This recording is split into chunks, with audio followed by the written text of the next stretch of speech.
Olá, olá galera, tudo bem com vocês? Professor Fabiano Leal, canal Ciência Sem Segredo, com mais uma aula e hoje o nosso tema é sobre reino Fungi.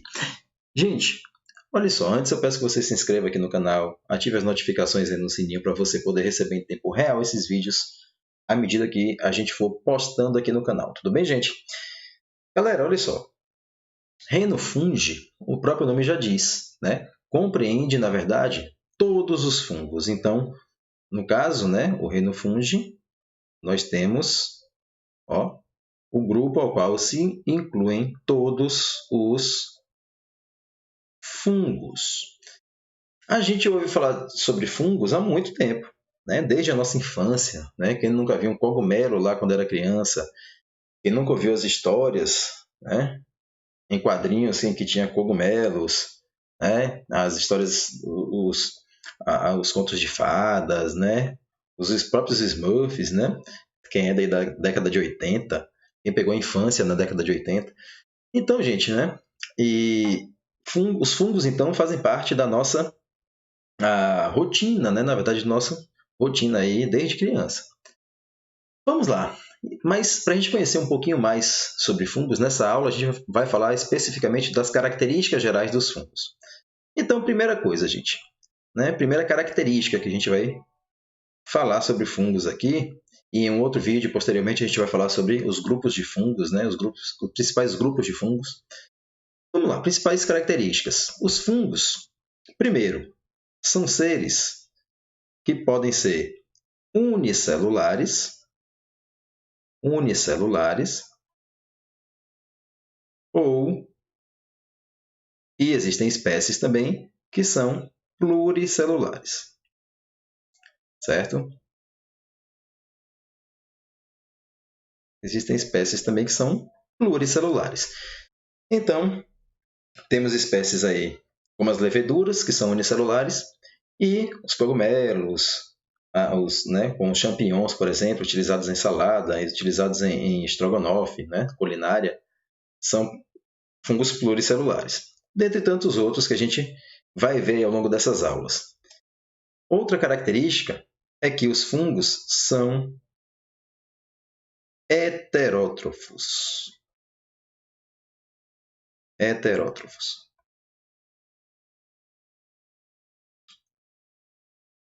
O que significa isso, Fabiano? Heterótrofo significa que eles necessitam de glicose, eles não produzem glicose, então eles têm que buscar o alimento no meio onde eles estejam, né? Então eles têm que pegar o alimento do ambiente, certo? Então os fungos são heterotróficos, ou heterótrofos, né? Como queira. Tudo bem. Fungos, na verdade, né? Então, aproveitando, né? Aproveitando que eu falei que eles são heterótrofos, os fungos podem fazer fermentação,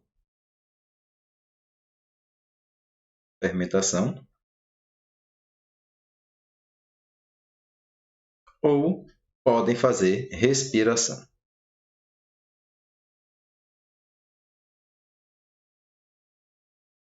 Fermentação ou respiração. Nós vamos ter uma aula específica sobre a importância dos fungos, então a gente vai falar um pouquinho mais sobre a fermentação em fungos um pouquinho mais para frente. Tudo bem? E a importância econômica desse processo. Então podem fazer fermentação ou respiração. Por enquanto nós estamos falando só das características gerais.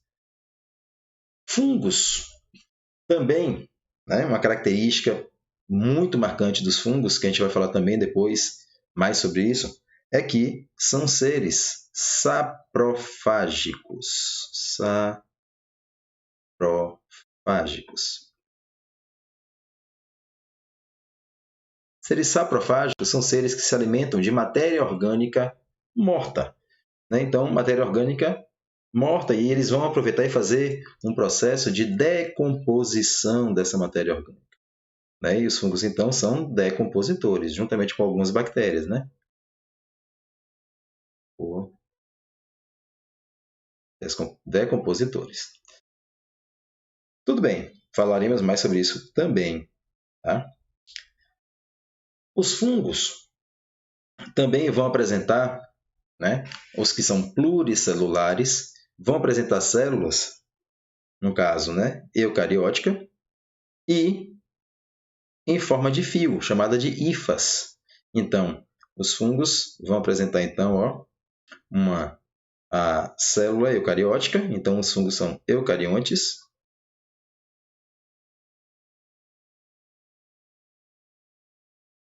Eucariontes, certo?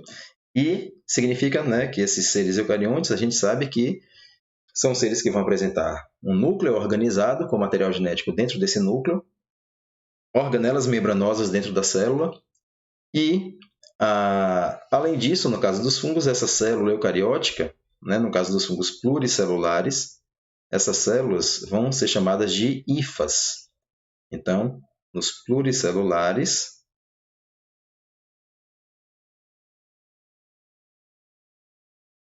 né, as células são denominadas de hifas. Hifas, que é uma célula filamentosa. Falaremos um pouquinho mais sobre elas daqui a pouco. Fungos armazenam energia em forma de glicogênio. Então, nós temos aqui o glicogênio.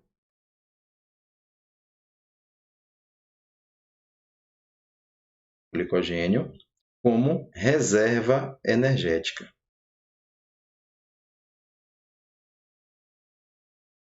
Reserva energética. Então, glicogênio, gente, são várias glicoses unidas. Então, o que não é aproveitado pelo fungo é armazenado, tá? Em forma de glicogênio, que é um carboidrato, né?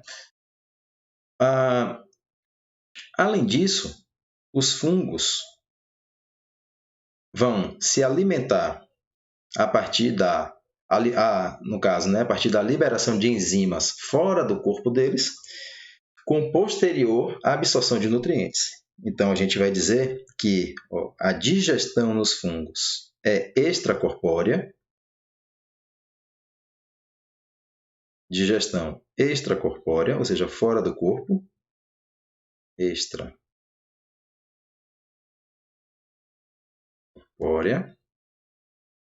fora do corpo, com absorção.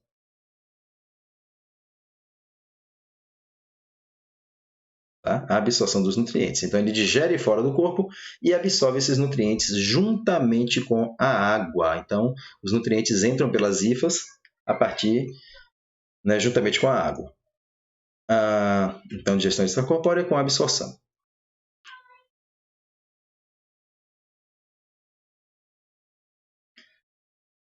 Uma outra característica, né, que os fungos, além de ajudarem, claro, o ambiente, né, e ter a questão da decomposição, existem espécies que são parasitas, né? Então, os fungos também podem ser parasitas. Parasitas de plantas, parasitas de animais, parasitas de humanos, causando as doenças chamadas micoses, né? Então, são parasitas. Fungos, né? Além de parasitas, eles também podem se associar com outras espécies, como, por exemplo, com algas unicelulares, formando as micorrizas. Então, podem formar associações também, né, de mutualismo. Então, parasitas também podem ser, né, formar associações de mutualismo.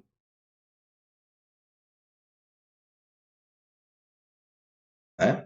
Então, também aí com outros seres. Tudo bem, gente? Então, está aí um apanhado geral das características gerais dos fungos, pelo menos características principais, e uma outra importância dos fungos aí. É o seguinte: os fungos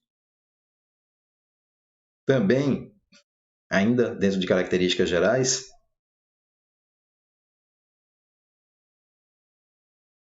então, os fungos também podem exercer também um controle biológico, né? Fazer o controle biológico. Esse controle biológico serve para Deixa eu colocar aqui primeiro, né? Controle biológico.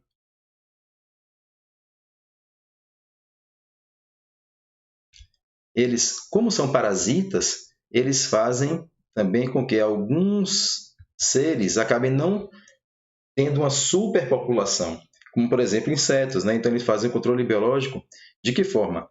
Como são muitos são parasitas, fazem com que muitos insetos acabem não atingindo uma grande quantidade de indivíduos em ambiente de floresta, por exemplo, né? Então fazem o controle, ó, na verdade, né, ele estabiliza a população de alguns insetos, por exemplo, tá? Então fazem o controle, ó, de alguns insetos, por exemplo, em ambiente de floresta, tá? Fungos, gente, podem ser também estar relacionado à questão por exemplo, né, em relação à produção de uma série de produtos alimentícios.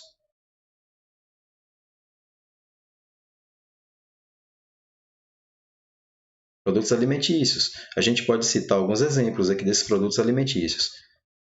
Por exemplo, produção de queijo. Queijo Roquefort, queijo Camembert, Gorgonzola e assim por diante. Também, os fungos podem estar associados à produção, também são utilizados como fermento, é um fermento biológico. Né? Fermentos. E aí esses fermentos são utilizados na fabricação, por exemplo, de pães e bolos. Né? Outra aplicação também aqui, ó, produção de bebidas alcoólicas fermentadas, né? Bebidas alcoólicas. E a gente pode citar algumas bebidas aqui, por exemplo, o vinho, champanhe, cidra, cerveja,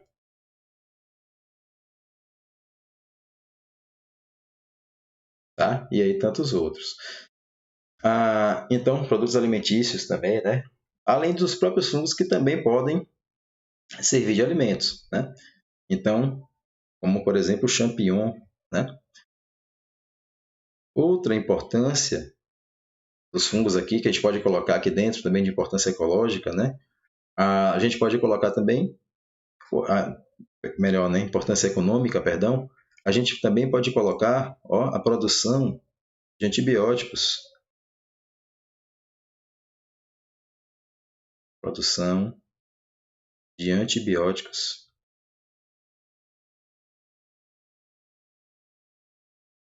Esses antibióticos, o primeiro antibiótico descoberto foi em 1928 por um cara chamado Alexander Fleming, né? E aí, ó, a partir de um fungo, né, do gênero Penicillium, né, gênero Penicillium. Então, a partir desse fungo, né, foi extraído o primeiro antibiótico, que foi a penicilina. Penicilina, né? Nós falamos já de outra importância né, no caso dos fungos. Também, ó, muitas tribos mexicanas utilizam também o chá de cogumelo como substâncias enteógenas. Enteógenas. O que significa isso, Fabiano? Substâncias enteógenas, que vão, ó, ser utilizados em cultos religiosos. Né? Cultos religiosos. Então, eles tomam chá de cogumelo para que eles possam evocar os deuses. Né? Então, aí, no caso, né, utilizado aí como enteógenos. Os fungos também são utilizados para uma série de outros fatores, né, gente? Uma série de outros produtos. Então, a gente tem aí, além da formação da bebida alcoólica, pães e bolos, a questão da penicilina. Muitos são utilizados diretamente na culinária, né? Então, muitos são comestíveis,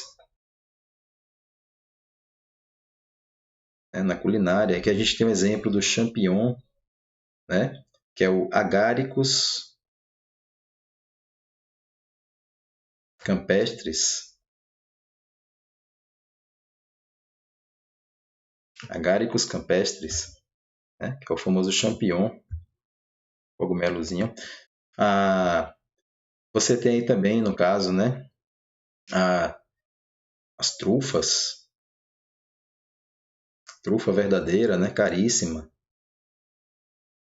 né, as trufas, que são também encontradas junto com raízes de carvalho, por exemplo, né? Então, aí as trufas também são caríssimas e também são comestíveis.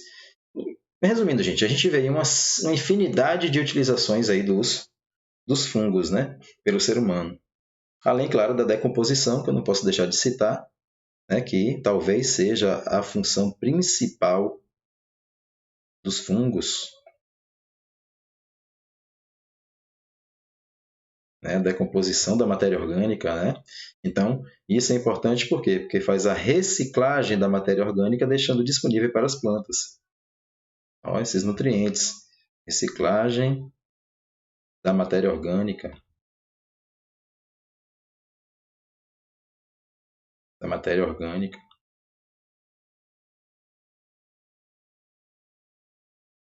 Certo, gente? Então, tá aí. E a gente também não pode deixar de falar da questão do que é necessário para que os fungos sobrevivam, né? Então, existem dois pré-requisitos para que o fungo possa sobreviver em um ambiente. Gente, é necessário para que o fungo possa crescer de ter no ambiente uma matéria orgânica, uma fonte de glicose, né, de matéria orgânica,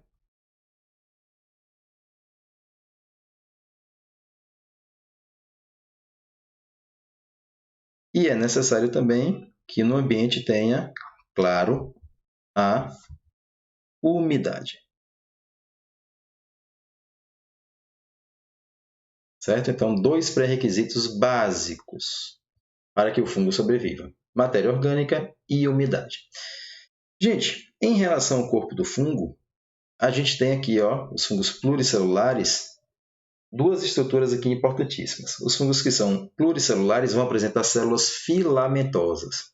Essas células filamentosas são chamadas de hifas. Aqui a gente tem um exemplo de duas hifas aí. E os fungos podem ter dois tipos de hifas. Uma hifa denominada de hifa septada,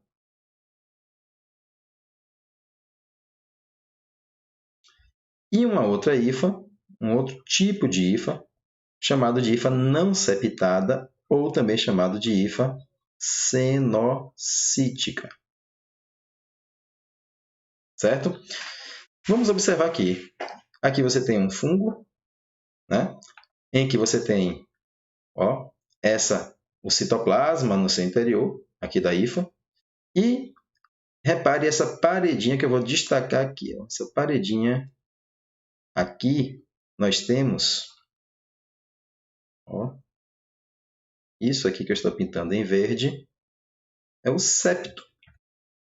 Então, aqui nós temos uma hifa septada. Então, muitos fungos aí ó, têm hifas com esse septo.